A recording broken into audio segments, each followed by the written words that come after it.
All right. Let me pull up the GimKit. In the calendar invite, there is a resource that I put in there. It's just like a presentation, but we probably won't go through it. We'll be in the site. But if you need something later, you'll be able to access that.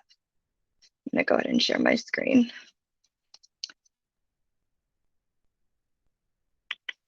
All right, so here's the presentation. And so GimKit is very similar to Kahoot and quizzes. I kind of like to think if they had a baby, it would be GimKit, taking like the best of both of those worlds. And so the students buy upgrades and they play for money. So they're earning cash based on answering questions correct, and then they're losing cash if they answer a question incorrect. And then based on how much money they have, they can buy these different upgrades, and the upgrades can help them. It's kind of like their advantage, so they could get more money per question. They could freeze another team's screen so that they have a 15-minute delay, and they get that kind of a head start. So there's a lot of different upgrades that the kids can buy, which is kind of fun for the kids. And then here are power-ups too. So here's like the icer. This one freezes the screen. The subtractor. So if a player gets so many questions wrong, they can do different things like that too. So the kids really love the power-ups and the upgrades because it allows them to do things that they normally cannot do. There's always different like themes too the kids could buy. A lot of kids don't really buy the themes because it just changes like the color. Where students will probably more likely buy power-ups so that they can do different things like that. And so then in GimKit, you'll just sign in with Google. So just like you normally would. They're working on a GimKit ink. It's supposed to help with writing. It's not out yet. The date that they said was like January, but if you do click this link, you can learn more about it. And you can also try to get an early access invite to try it out if you're interested in trying that out. So it looks really cool. It's supposed to help students like love writing, and it's not just for ELA, they're saying. So I don't know what it's going to look like once they get that rolling. But this is the one that you'll want to play. This one is live right now. So it's GimKit Live. And once you open it up, kits are just like your question sets. So this is where all the questions are stored. You're able to play live. You can assign it later for homework. You can edit, you can get reports. You can also copy them and then like edit more questions or something like that. You can also add to different folders. So here's like a folder I have if you want to try to keep it organized. And then you can also set like the privacy. So there's always more behind those 3 dots. The assignments is where you can assign something to a class. So you first have to have a class set up. And so I just created a test class, and you can invite students by this URL, and then you can see who is in your class. So I can see here, I use my personal account just so I could kind of play with it. And then you can also invite students if you wanted to. But I think the easiest way is probably just to send them that link. And then you can decide how you want to set up your classes. Maybe you want to do your homerooms. Maybe you want to do everybody in one class. It's up to you on how you kind of organize that or how you think's best going to be for your students in your classroom. I would probably do separate ones so that way we could like play against each other if we wanted to.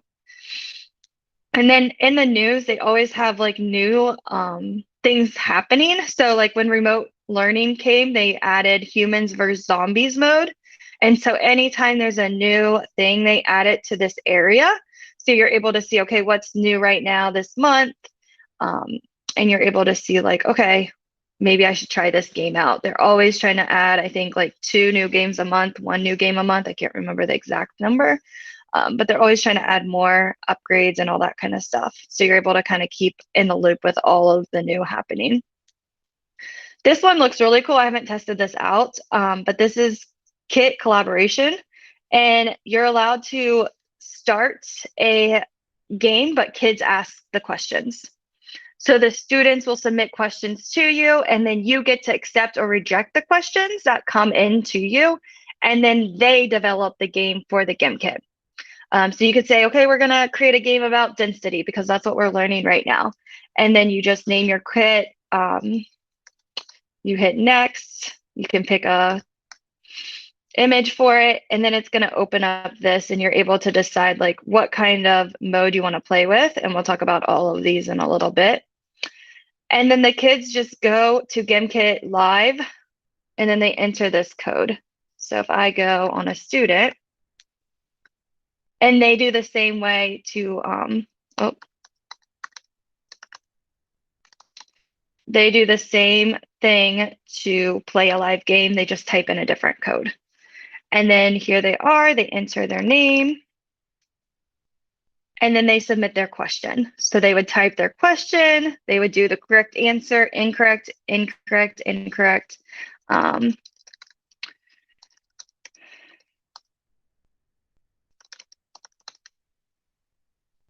then you can see here that they can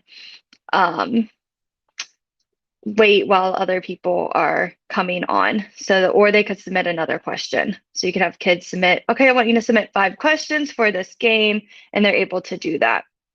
And then I would be able to see their questions over here.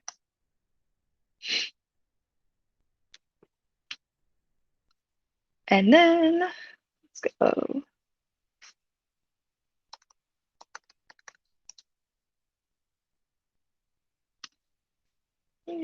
So that one looks really cool. And then down here is sessions. It looks like you can kind of like create a season and keep track of students throughout the year. So this is where your different classes could compete against each other. And then you can see how much money they've earned between a certain period. So like this one's going to end on October 29th. They have to earn this many points. And then you could start a next season if you wanted to. And so this is kind of the dashboard. If you want to search kits, you just go up here and you can type in anything, and a list of them will kind of pop up. I could search like Google, and all of these different kits are going to pop up on the left-hand side. And then I can click and go, okay, I want to look at this one.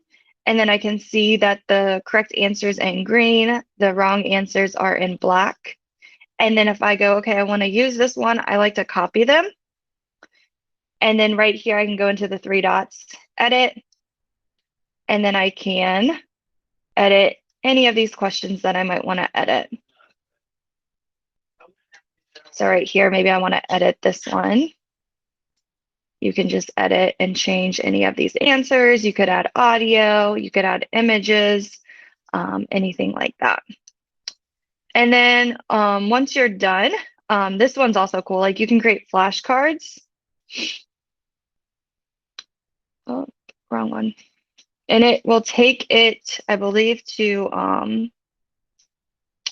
like you're able to kind of pair it with Quizlet. So you can take the flashcards in Quizlet. There's like a way to copy and paste them all, and you could import them right into by pasting it here. And I can show you guys that if you're interested. Or you could create your own flashcards.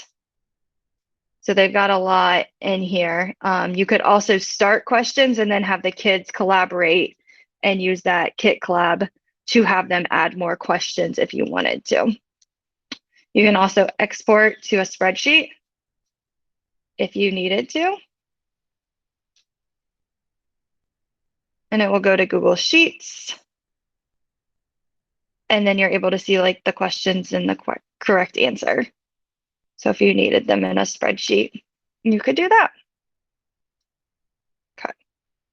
And then once you're done, you just hit finish. Again, if you want to add a new question to the deck, you can. Type your question, correct answer, wrong answer, wrong answer, wrong answer. You're also able to add photos if you needed to. So that's part of the pro. And then you can add audio. And then once you're ready to play the game, you're going to go over here and you have to decide if you're going to play live or sign for homework. Most teachers probably play live. And then you're able to see that this has 22 questions. I can pick what type of game I want to play. So classic is they're competing individually. Here's where they always have the like special one. So there's always new ones coming.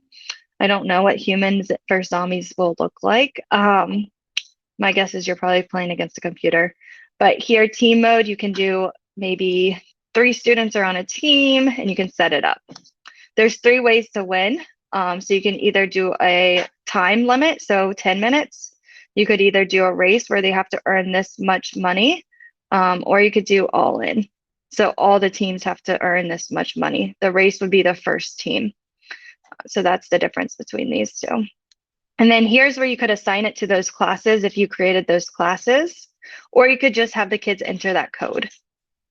And then you can give students starting money if you wanted them to be able to buy different power-ups right away, or you could just leave it at 0. And then there's like a handicap too. If you don't want students to, kind of feel super unsuccessful, you can kind of set up a handicap if you needed to. And then these are just, if you want music to play, you can turn that on and off. Clapping can get really annoying, so you might want to turn this one off, especially if you're in the classroom live, because it will just clap continuously. But yeah, you can also allow them to check their answers and join in late if you wanted. So you have control over all of these settings. And then you have the options to leave power-ups on or off. You can allow them to change their theme. And then if you only want like clean ones, so like they couldn't ice another player, or they couldn't say this player loses 20 points or whatever, would be the clean power-ups. It doesn't hurt other people. And then once you're ready, you just hit continue. And then the students will go to GimKit Live and they'll type in that code. And then they'll start to show up. While they're waiting, they're able to draw on their screen, and they're able to kind of wait a second. So you could like have them do different tasks if you wanted them to, because they do have that area where they can do different things. And I want to really quick, I think it's this one. This video right here should show. So here's creating a kit. But I wanted to show, here's the teacher view and then the student view. And so you can see right here, the teacher can see all the students in the game. As the student's waiting, they can draw. So you could have them doodle something that may be related to the topic while they're waiting. And then once you're ready, you just hit start game.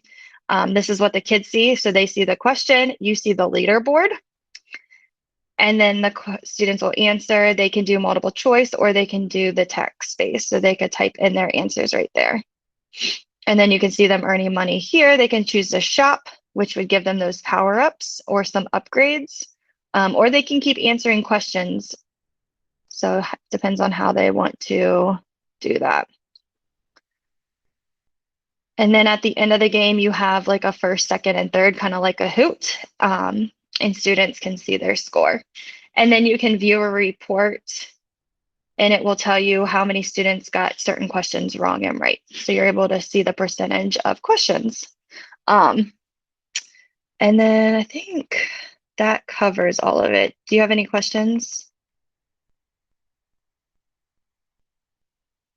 And I'm going to go ahead and stop the recording.